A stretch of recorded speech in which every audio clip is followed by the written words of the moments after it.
ToyTractorTimes.com is here at the 2014 National Farm Toy Show with Jim Gorman, Hillsboro, Ohio, and he has brought a great 1/16 display showing many of the intricate models that he's built. Jim, what can you tell us about the farm? Well, the farm's been in the family. It's a century farm. Been in the family for over 100 years. The governor, he sent me my certificate of being a century farm, so it's recorded in the state. And, Congratulations. And I'm still living there at the same farm. We've got the barn's right across the road from the house, so I can look at it every day. And it's all the farm implements, equipment that I still have part of them, and I've used on the farm all my life. And like I had retired from the mail, so I mailbox and mail carrier, the truck, the rollback there. I bought implements from Fender Brothers, and it's basically the mono bush hog that I bought from them. I bought it with $375. We had gas from Farm Bureau gas company that we bought our gas off of. Holiday Brothers Feed and Farm Supply. We got our seed, beans, had our cow feed, ground, hog feed, bought our fence and all that stuff off Holiday Brothers there in Hillsboro. Is this kind of a history of some of the hay equipment that's been on the farm? Yeah. My neighbor used to come over and bale. He had the New Holland 77 baler that we rode the wagon behind all the time baling hay, and had the New Holland 256 5-bar rake, 18 teeth on a bar.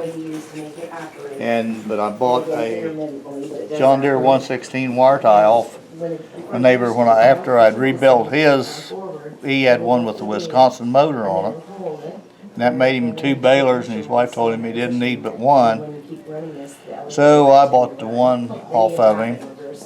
That's a very unique design too, to send it up the side rather than the back. Yes, and when I graduated from school in '65, I bought a 46A John Deere off of a John Deere dealer for $500. So I have to have my A. Also bought the John Deere number 5 mower off of the local John Deere dealer, which I used. I've still got it out there hooked to a DC case now. But and then it's supposed to be some of the history of the harvesting on the Century Farm. Harvesting. Well, when I went to the service, I had a WC Alice Chalmers on rubber like this. Had the 46A, which I took to town to put in my father-in-law's garage. I left the WC in the barn at home. Radiator drained, everything, so it'd be in good shape after a couple years. When I did get back, I went over to the barn to start my old WC. Well, it wouldn't run. Cranked on it, and then discovered, well, the block was cracked. Somebody got it out and filled it full of water. It froze and busted, so needless to say, my old WC was junked. But I had to have me a model of it because we had picked corn. We had a 1-row pole-type Wood Brothers corn picker that we picked corn with,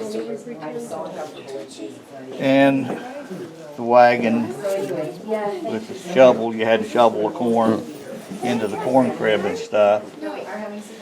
And I also bought, when I got back from service, my first self-propelled was a little 35 Massey Harris combine, which is all scratch built, the cylinder, everything all turns, the header raises and lowers.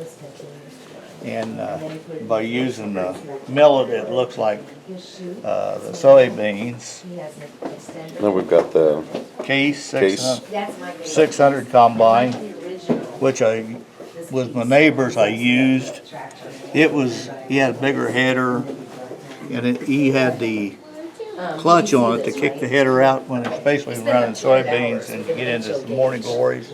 You can shut the header off and go ahead and get that slug of morning glories through it. Spent about 200 hours putting that together. And there's over 600 pieces in that, with not counting 50 sprockets and pulleys that I've made. 'Cause I spent one whole day just making sprockets and pulleys.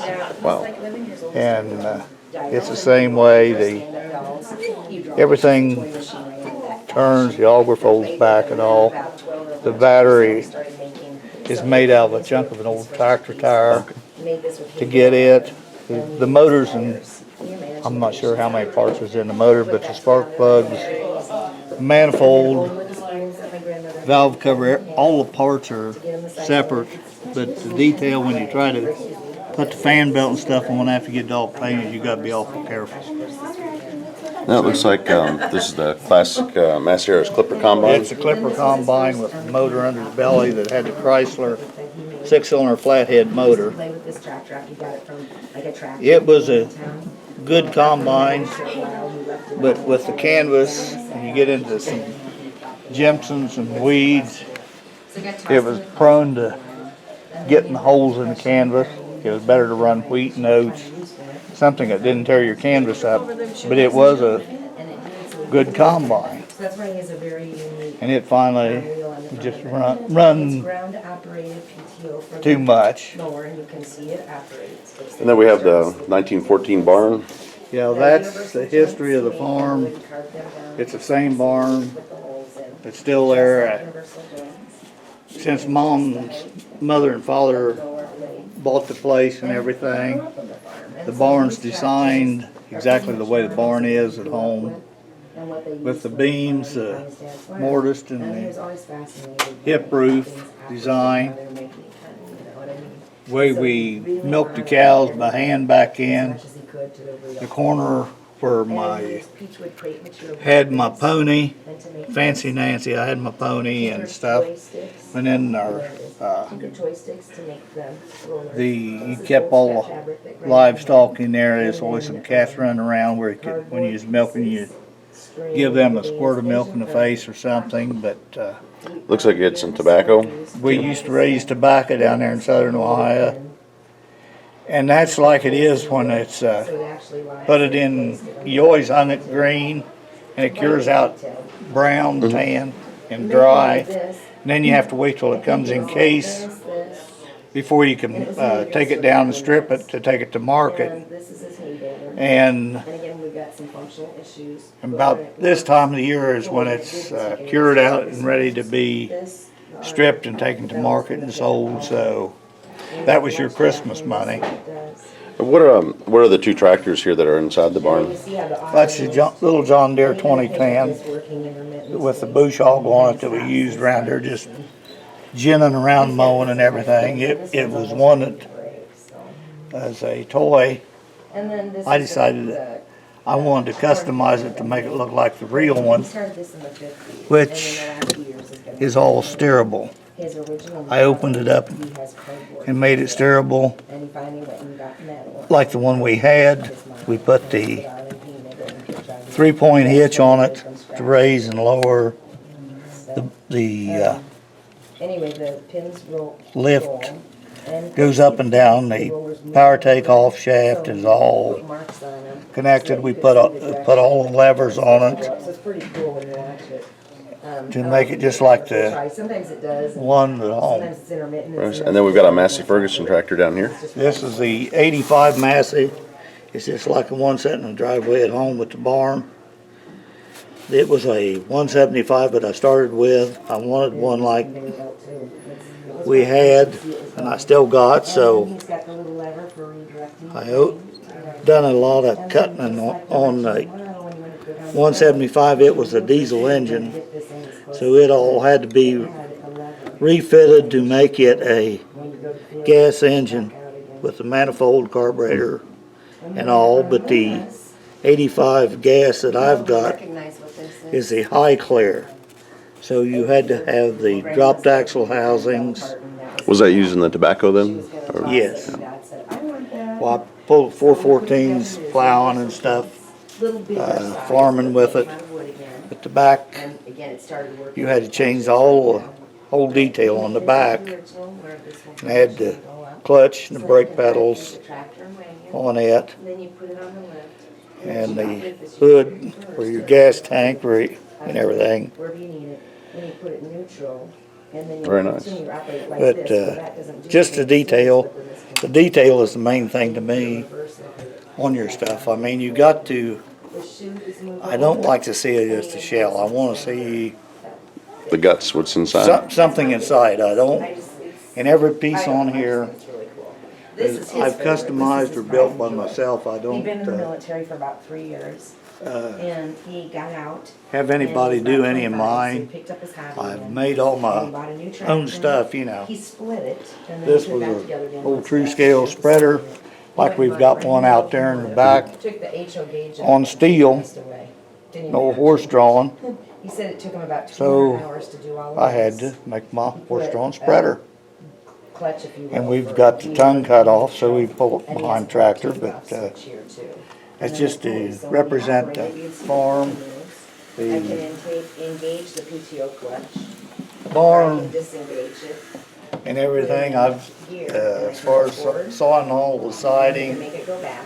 I've ripped all the And boards one at a time and go put on forward there. and operate the It's got PTO 2,000 sometimes shingles actually on does it. that. Wow. When you And put to reverse put all forward, those on there, but it's designed to disengage. it, So, and then it's he just went like at on home, that, it's- unlike his other the barn equipment, doors, where he used like tin cans, this he actually all went flat metal. open and made close. himself the whole thing. And